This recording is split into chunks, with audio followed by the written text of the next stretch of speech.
Good morning, students.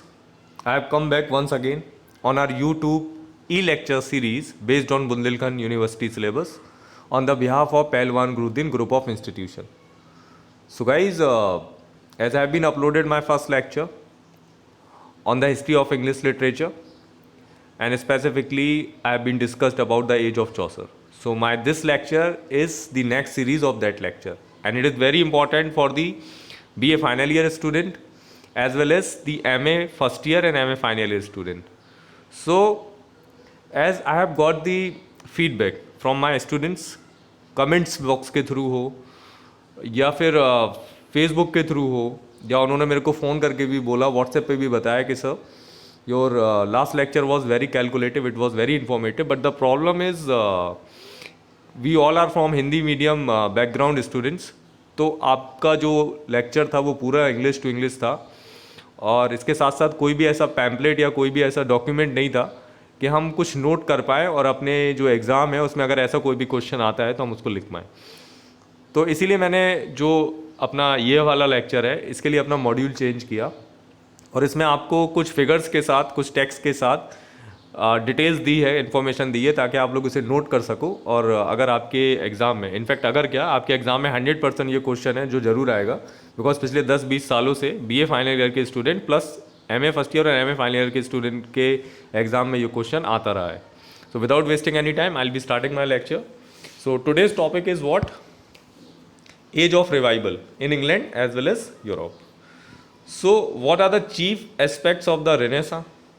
So what is exactly Renaissance is? So Renaissance का मतलब है rebirth, Renaissance का मतलब है रिवाइवल, Renaissance का मतलब है रिफॉर्मेशन, Renaissance का मतलब है रिजुमिनेशन.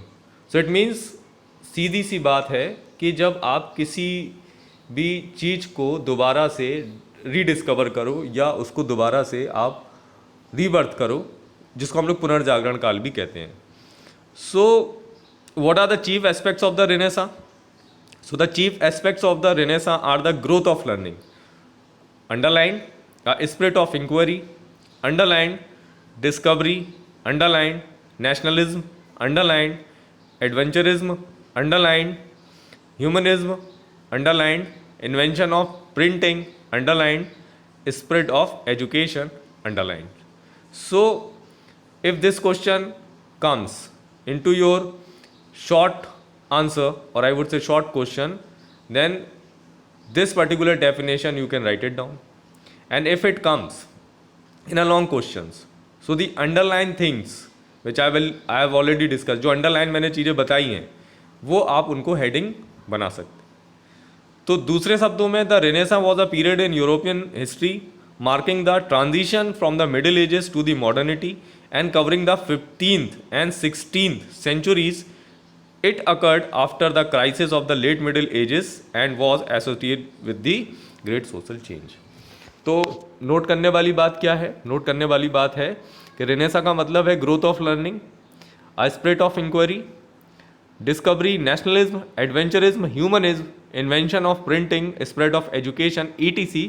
और जो मोटा मोटा टाइम है रेनेसां का, उसको हम लोग मानेंगे 15 से 16वीं सदी, यानी इट मीन्स 1401 टू 1500 और 1501 to 1600 to be very precise.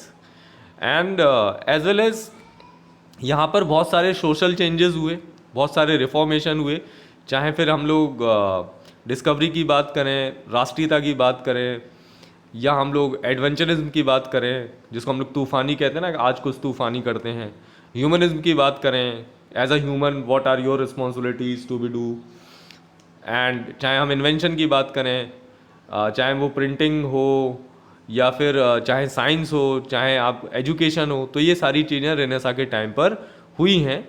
इसीलिए इस पीरियड को हम लोग पुनर्जागरण काल कहते हैं. इनफैक्ट नोट करने वाली बात यह है कि रेनेसां में हम लोगों ने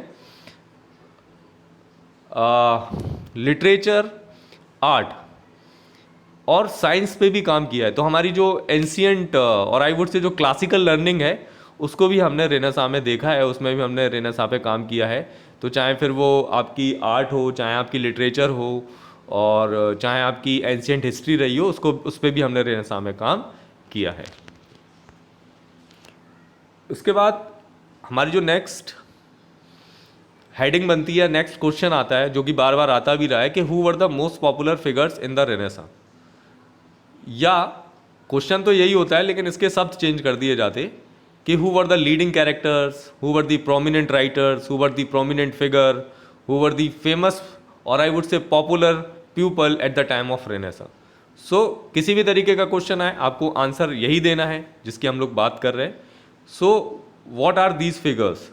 So these figures are, first is Martin Luther, second is William Caxton, third is John Wycliffe, fourth is Francis Bacon, fifth is Leonardo da Vinci, sixth is Michelangelo, seventh is Michael de Montaigne, eighth is Raphael, ninth is Galileo, and tenth and the last is Nicholas Copernicus.